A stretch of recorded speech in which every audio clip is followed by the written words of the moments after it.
Hello friends, welcome to this series on digital electronics. अभी तक हम माइक्रो प्रोसेसर आर्किटेक्चर डिस्कस कर रहे थे, तो ये इसका थर्ड पार्ट है। So let us start.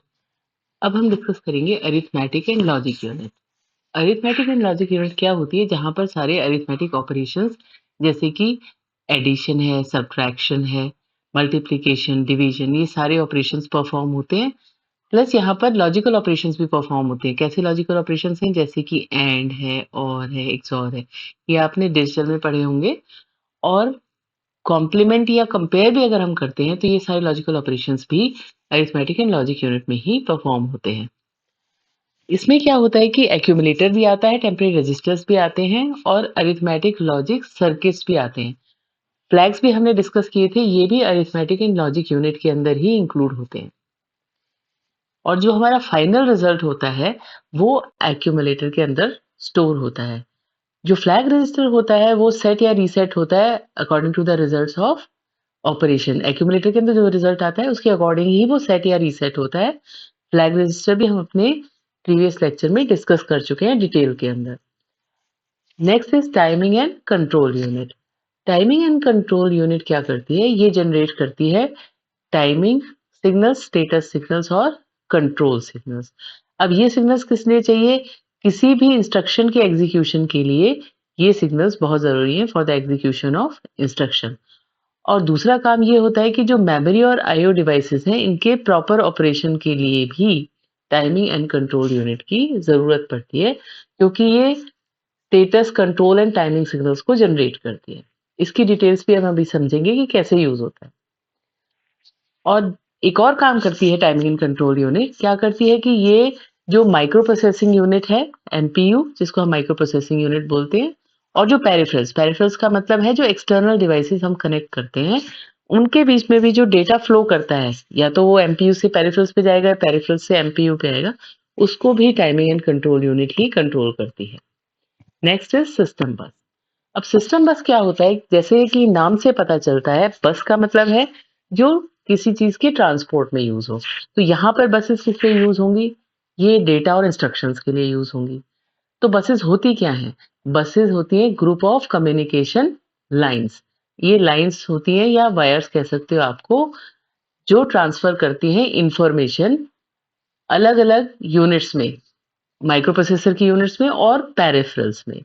तो इनके बीच में जो डेटा ट्रांसफर होता है या इंस्ट्रक्शंस ट्रांसफर होती हैं, वो बसेस के थ्रू ही होती हैं।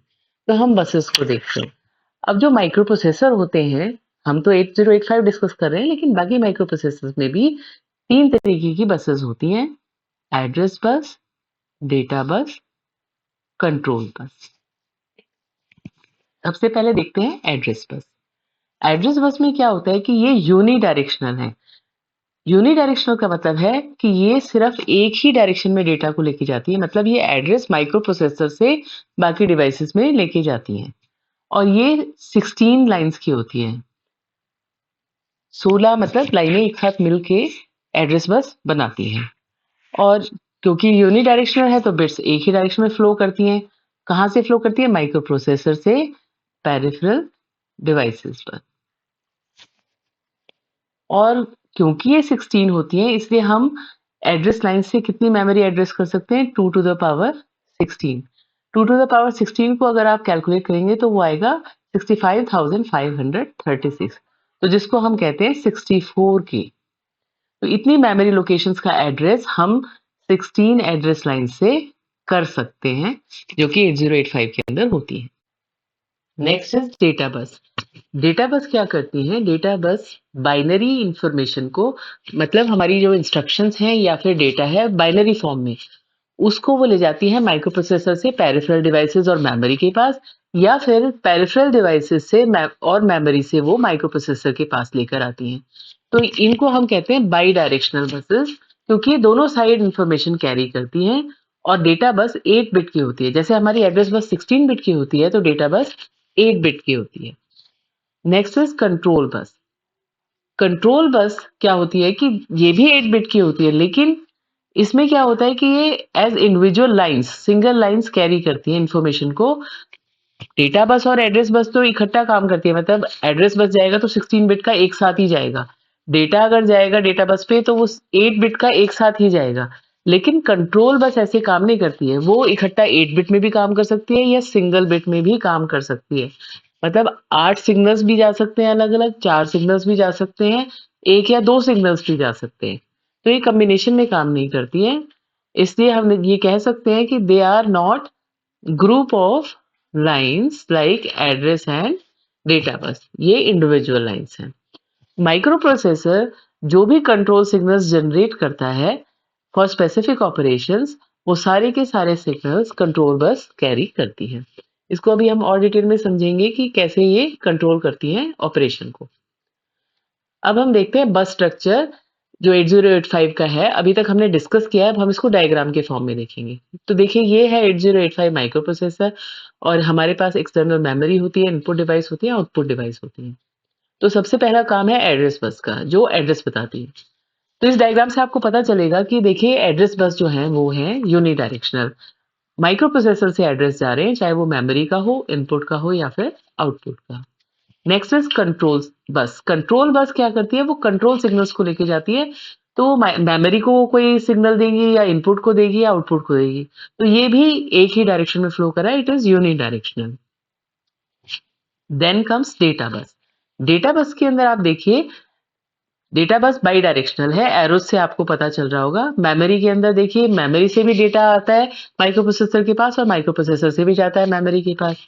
इनपुट डिवाइस से आता है डेटा माइक्रो प्रोसेसर के पास, वो भी डेटा बस कैरी करती है। और आउटपुट डिवाइस से जो आता है डेटा, आउटपुट डिवाइस के पास जो जाता है डेटा, वो भी माइक्रो प्रोसेसर से आउटपुट के पास डेटा बस ही लेकर जाती है। तो इस डायग्राम से जो हमने डिस्कशन की थी वो सारा समराइज कर दिया गया है। अब हम देखते हैं कि हमारा बस सिस्टम काम कैसे करता है।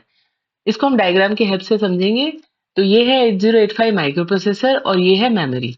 यहाँ पर अलग-अलग मेमोरी लोकेशंस हैं और इनकी हम सिंपल एड्रेसिंग कर लेते हैं। 1, 2, 3, 4, 5, 6, 7, 8। अब यहाँ पर सपोज करिए इन्फॉर्मेशन सेव्ड है 298, 356, 429, 532 इस तरीके से कुछ डेटा सेव्ड है। अब हमें क्या करना है, हमें थर्ड लोकेशन पे कुछ लिखना है। तो हम क्या करते हैं कि पहले हमारी जो एड्रेस बस है, उस पे एड्रेस लोड करता है माइक्रो प्रोसेसर। तो ये एड्रेस बस कैरी करती है एड्रेस 3। एक बार ये एड्रेस चला गया और मेमोरी ये सेलेक्ट हो गई, उसके बाद क्या होता है कि जो हमारा डेटा है, जो हमें सेव करना है, वो हमारा डेटा बस से जाता है। So this is our data bus. इस पे हमने अपना डेटा लोड कर दिया है। सपोज करिए डेटा है 964।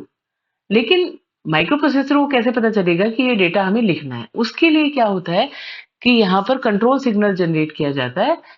कंट्रोल सिग्नल ये कंट्रोल बस देती है और ये कंट्रोल सिग्नल होगा राइट। तो राइट करने पर ये पता चलता है कि ये जो डेटा है ये हमें यहाँ पर लिखना है। ये मतलब यहाँ पर थर्ड लोकेशन पे 964 लिखा जाना चाहिए। So micro processor will write here 964। ये जो राइट सिग्नल है इसको हम ऐसे भी लिखते हैं WR बार। ये आप बाद में जब इसकी डिटेल में डिस्कशन होगी तब आपको समझ में आएगा। तो ये एक तरीका है इसको लिखने का। नेक्स्ट इज कि अगर हमें डेटा रीड करना है तो फिर क्या होगा। ये 8085 माइक्रो प्रोसेसर है, मेमोरी अगेन सेम तरीके से। और यहाँ पर हमारी ये मेमोरी लोकेशंस हैं 1, 2, 3, 4, 5, 6, 7, 8। और यहाँ पर जो हमारे डेटा है वो सेव्ड है 692, 763, 459, 342। इस तरीके से अलग-अलग हमारी जो इंफॉर्मेशन है वो सेव्ड है यहाँ पर। तो क्या होगा कि हमें सपोज करिए 6 लोकेशन से हमें इंफॉर्मेशन माइक्रो प्रोसेसर के पास लेके आनी है। तो सबसे पहली बात है कि 6 लोकेशन का एड्रेस लोड करेगा माइक्रो प्रोसेसर एड्रेस बस के ऊपर। तो ये एड्रेस बस है, इस पे एड्रेस लोड हुआ 6। एक बार ये मेमोरी लोकेशन सेलेक्ट हो गई तो फिर यहाँ से जो डेटा रीड करना है हमें, वो कैसे पता चलेगा? कंट्रोल सिग्नल से। कंट्रोल सिग्नल कहाँ से जाएगा? कंट्रोल बस से। अब कंट्रोल बस पे लिखा जाएगा रीड। और इसका जो तरीका है, मतलब जो सिग्नल जनरेट होता है वो इस तरीके से होता है। तो जब ये सिग्नल जाता है तो यहाँ पर जो 6th लोकेशन में ये नंबर है 342, ये डेटा बस के ऊपर लोड हो जाता है। So this is our data bus. So data bus will carry the information from 6 memory location to microprocessor। तो इस तरीके से हमारा बस सिस्टम काम करता है। Now we come to programming model। Programming model क्या होता है? ये कंसेप्चुअल रिप्रेजेंटेशन होती है किसी भी रियल ऑब्जेक्ट की। तो यहाँ पर ये टेक्स्ट भी हो सकता है, लेकिन यहाँ पर हम इसे डायग्रामेटिक फॉर्म में रिप्रेजेंट करेंगे। तो 8085 का जो प्रोग्रामिंग मॉडल है, वो हेल्प करता है, वो बताता है कि हमें क्या रिक्वायरमेंट होती है किसी प्रोग्राम को लिखने के लिए। तो पहले इसका डायग्राम देख लेते हैं। देखिए इसके अंदर सारे रजिस्टर्स दिखाए गए हैं और स्टैक पॉइंटर, प्रोग्राम काउंटर जो 16 बिट रजिस्टर वो भी दिखाए गए हैं, प्लस हमारी बसेस दिखाई गई हैं। तो ये मॉडल सारी इंफॉर्मेशन देता है जो कि रेलेवेंट है असेंबली लैंग्वेज प्रोग्राम लिखने के लिए। तो ये था प्रोग्रामिंग मॉडल और हमारा बस स्ट्रक्चर 8085 का। आई होप आपको ये सब समझ में आया होगा। इससे आगे की डिस्कशन हम नेक्स्ट वीडियो में करेंगे। Thank you so much for watching. Please like, share and subscribe my channel. Thank you so much.